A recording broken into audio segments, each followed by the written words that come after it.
My name is Prisco Cabico.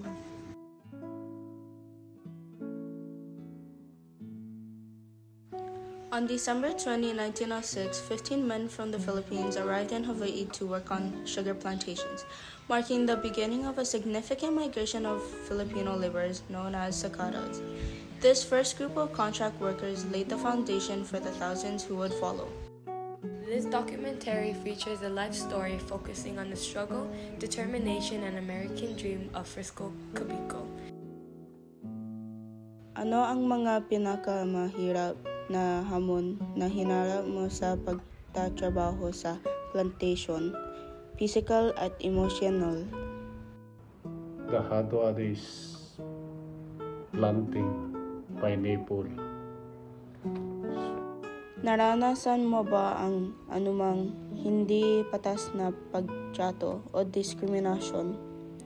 Paano ito nakaapekto sa iyong buhay sa plantation? Buko sa saydan nakakasiyay awan kasiyaya. Paano nakaapekto ang hirap at tagal ng trabaho sa iyong pamilya at personal na kalusugan? Not really hard. Not really hard. 8 hours. 8 hours. Awan overtime. Awan overtime. Okay, 8 hours. 8 na. 5 days a week. Ano ang nagbigay sa iyo ng lakas para magpatuloy sa kabila ng mga hirap? For the family, no? For the expenses every day. May mga pagkakataon ba ng pagtutulungan sa pagitan ng mga manggagawa na tumulong sa inyo? Maaari mo ba ikwento ang isa? You get your own cut. You gotta help your You gotta help your pick his pineapple. Yeah, like that. close to you. Yeah. Okay. Good. Paano hinubog ng iyong karanasan sa plantasyon ang iyong tibay at determination? Till you quarter ripe or 3/4 ripe. What did you learn for planting? If you plant, not only plant, you gotta follow the line of that paper line. That's a good line. Nang magsimula kang magtrabaho, may mga pangarap ka bang gustong makamit? Nagbago ba ang pananaw mo sa American Dream habang tumatagal?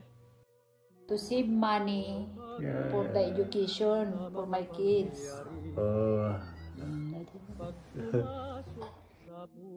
Sa tingin mo ba may tunay na pagkakataon para umangat ang buhay sa pagtatrabaho sa plantasyon? May nakita ka bang nakamit ito? Same thing. Come Okay, same thing ka.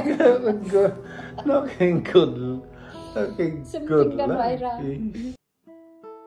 Paano nakaapekto ang iyong kultura o pinagmulan sa paghahanap mo ng pangarap habang nagtatrabaho sa plantasyon?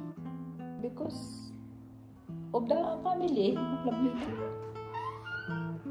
Give them better life. Yeah? Kung babalikan mo, paano nabago ng iyong karanasan sa plantasyon ang takbo ng buhay mo? Gagawin mo pa rin ba ang parehong desisyon? If no more choice. The more Choice. Do it again. If the more different job. Operator. Okay. Machine operator. Machine operator ka na. I'm happy. Even though it's hard, still happy? Even hard, I'm happy. Through the stories of the workers that we continue to tell and their legacy, we are able to show who we and our ancestors are through the dedication and perseverance they hold. For Frisco Cabico, his struggles and hard work paid off as he and the rest of his siblings have set a foundation for our current generation and the ones to come. He proves that with determination, nothing is impossible.